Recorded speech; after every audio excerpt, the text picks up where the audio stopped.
कुछ और एंट्रीज को डिस्कस करते हैं हम।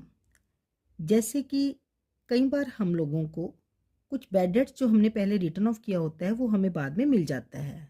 तो कैश हमारे पास आ रहा है, कैश अकाउंट डेबिट, और जो बैड डेट्स हमने डेबिट किए थे वो बैड डेट्स हमारे रिकवर्ड हो जाते हैं क्रेडिट होकर। चैरिटी में कभी कभी हम गुड्स देते हैं तो चैरिटी हमारा डेबिट हो जाता है एक एक्सपेंस की तरह, और गुड्स हमारी कम हो जाती हैं तो यहाँ पे हम टू परचेजेज अकाउंट करते हैं। Good distributed as free sample, तो यहाँ पे जो सैंपल हम बांटते हैं वो एडवर्टाइजिंग के वे में बांटते हैं। एडवर्टाइजिंग हमारा एक्सपेंस होता है, वो डेबिट हो जाता है, और जब हमारी गुड्स कम हो जाती हैं तो हमारी यहाँ पे परचेज क्रेडिट हो जाती है।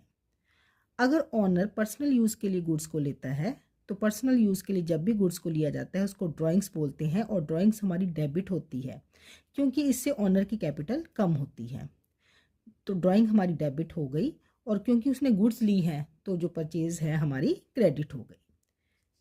जब कैश पर्सनल यूज़ के लिए निकाला जाता है तो सेम ड्राइंग को तो डेबिट होना ही है, यहाँ पर कैश हमारी जा रही है तो यहाँ पे कैश क्रेडिट होगा।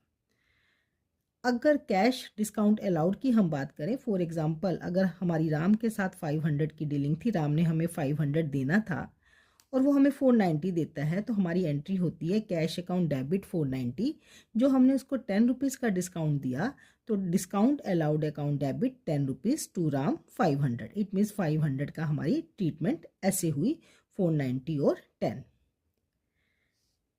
Treatment of cash discount received, for example paid to Mohan 750 in full settlement of 800।